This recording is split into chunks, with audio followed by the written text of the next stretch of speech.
आप देख सकते हैं मैं एक बराज पे हूँ जो बिहार की ही नहीं विश्व चौथी सबसे बड़ी। आप देख सकते हैं पूरा एकदम समुद्र जैसा। मेरे पास है एक बूंद पानी मेरा प्यास। आपने जैसे बताया कि ये प्राकृतिक और इंजीनियरिंग का एक बेमिसाल संगम है। जो पिकनिक डे है वो यहाँ। नमस्कार बिहार, मैं लोकेश कुमार। आज मैं इंदरपुरी बराज पे हूँ। ये बराज जो है विश्व की चौथी सबसे लंबी बराज है। इसका निर्माण आज का शुरुआत 1964 में HCC कंपनी के द्वारा किया गया था और इसका उद्घाटन 1968 ईस्वी में हुआ था। ये बराज बिहार में रोहतास जिले के इंदरपुरी में स्थित है। इसमें टोटल जो है 65 गेट है और इसका जो लंबाई है 1407 मीटर लंबाई ये बराज है। इसका निर्माण हिंदुस्तान कंस्ट्रक्शन कंपनी, वो कंपनी ने सबसे लंबी जो बराज बनाया था फरक्का, इस बराज का भी निर्माण किया है और अभी तक लगभग इसका 65 साल हो गया है। और आप देख सकते हैं इसकी सुंदरता। ये जो है प्राकृतिक और इंजीनियरिंग का जबरदस्त संगम देखने को यहाँ मिलेगा। ये जो क्षेत्र है वो पर्यटन के रूप में भी काफी मशहूर है। यहाँ हर दिन लोग घूमने आया करते हैं। ऐसे तो हर दिन आते हैं लेकिन छुट्टियों में ज्यादातर या त्योहार हो पर्व हो यहाँ पे भीड़ देखने को आपको मिल जाएगा। यहाँ आने का जो साधन है एडी ऑन स्टेशन है, रेलवे स्टेशन, वहाँ से आप यहाँ आ सकते हैं। और इसके अगल बगल में जो और भी पर्यटन जगह है, रोहतासगढ़ किला और यहाँ पे ताराचंडी धाम, तुतला भवानी, बिहार के रोहतास डिस्ट्रिक्ट में ये पड़ता है। रोहतास को कहा जाता है कि ये पर्यटन का हब है। ये जो इंदरपुरी बराज है,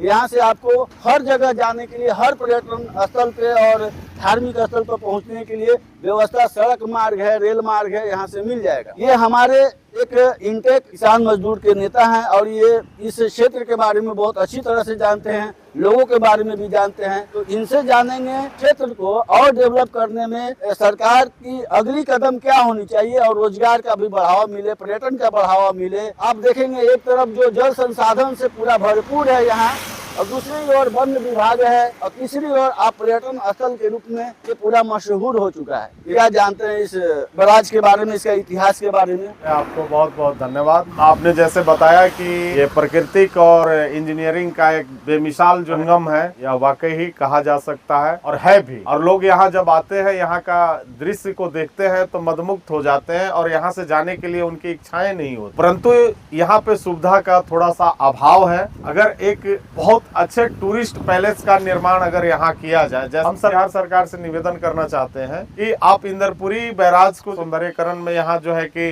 कन्वर्ट करना पड़ेगा, इसको विस्तारीकरण करना पड़ेगा, यहाँ पे रुकने की साधन बनाया जाए। आदमी आए तो यहाँ कम से कम 1-2 दिन रह कर जाए, क्योंकि यहाँ से नजदीक में जो है कि रोहतास किला है, तुतला भवानी माँ का मंदिर है, के बाद में तारा चंडी का मंदिर है, बगल में कैमूर पहाड़ी है। इस कैमूर पहाड़ी पे जो धाम मंदिर है, शंकर भगवान का बहुत बड़ा जो धर्म स्थान है, मांझर कुंड है। सुरक्षा की यहाँ व्यवस्था हो ताकि कोई भी पर्यटक आए यहाँ पे तो किसी तरह का कोई इसके साथ में अनहोनी ना हो, तकलीफ ना हो। देश विदेश में हमारा इस जगह का प्रोत्साहन करे कि इसके सिरे पे 2 सबसे बड़ी सिंचाई प्रणाली है जो कि एक पूर्वी दिशा में बिहार के औरंगाबाद जिले के औरवल, जहानाबाद और पटना तक जाती है। ऐसे लाखों एकड़ भूमि का सिंचाई होता है यहाँ से। और एक जो पश्चिमी सिरे पे सिंचाई प्रणाली बना हुआ है, उसे शाहाबाद क्षेत्र के जितने भी जिले हैं लगभग खेतों की सिंचाई करती है वहाँ। लेकिन फिर भी कुछ क्षेत्र ऐसे भी बच जाते हैं पश्चिम और पूर्वी दोनों दिशा में, जिसका सिंचाई का अभी तक व्यवस्था वंचित है। आजा तो अभी तक सारा समुन्द्र मेरे पास है, एक बूंद पानी मेरा प्यास है वाली कहानी जो होती है। बिहार सरकार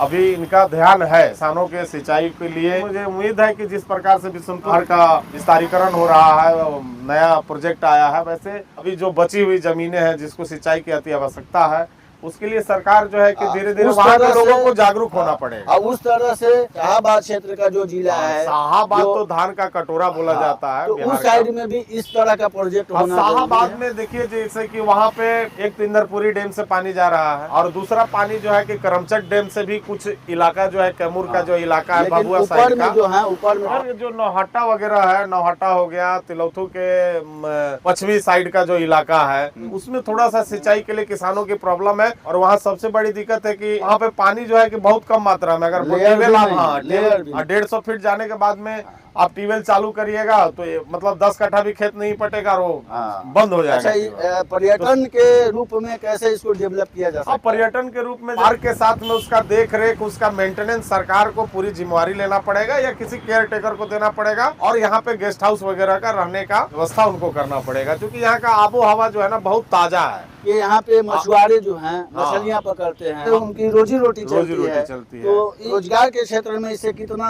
लाभ मिलेगा? बहुत बहुत बहुत लाभ मिलेगा। और हम तो कहेंगे दिखाइए इधर ये जितना ये रेत दिख रहा है, या अगर सिस्टमेटिक तरीका से इसको डेवलप किया जाए तो मुझे लगता है कि यह गोवा से मिनी गोवा इसको बनाया जा सकता है। अरे हम लोग गोवा जाते हैं तो क्या देखते हैं? रेत और पानी। वही चीज तो देखने के लिए है। जंगल पहाड़ वो बगल में अवेलेबल है। यहाँ पे पता होगा आपको लोकेश जी कि पूरे विश्व में पूरा पहला जो कंक्रीट सिटी था वो केप टाउन था, साउथ अफ्रीका में पड़ता है जो केप टाउन। आज वहाँ पे पानी का बहुत किल्लत है। कारण है कि धीरे धीरे वहाँ का जो नीचे का जो पानी का लेवल था, वो संचय का जो स्थान था, वो धीरे धीरे समाप्त हो गया। ये प्रकृति का दिया हुआ इतना बड़ा जल मिनरल्स का हमारा साधन है। अगर सरकार अगर चाहे तो कोई भी चीज इम्पॉसिबल नहीं। जैसे इतिहास में आप स्वर्ण रेखा नदी के नाम से भी जाना जाता था इस नदी को, सोन नदी को। और यहाँ कहते हैं कि इस रेत में बालू के साथ, पानी के साथ सोना भी बहता था। जो बालू है वो आपको पूरा पीला दिखाई देगा, क्योंकि कंस्ट्रक्शन के लिए, हाँ, कंस्ट्रक्शन के लिए बहुत बेहतर है। चलिए, आपका बहुत बहुत धन्यवाद टाइम देने के लिए। अभी बहुत बहुत धन्यवाद। दर्शकों से निवेदन करूंगा कि मेरे चैनल को फॉलो करिए, शेयर करिए इस कंटेंट को। और इतना मेहनत से इन्होंने इस वीडियो को बनाया है,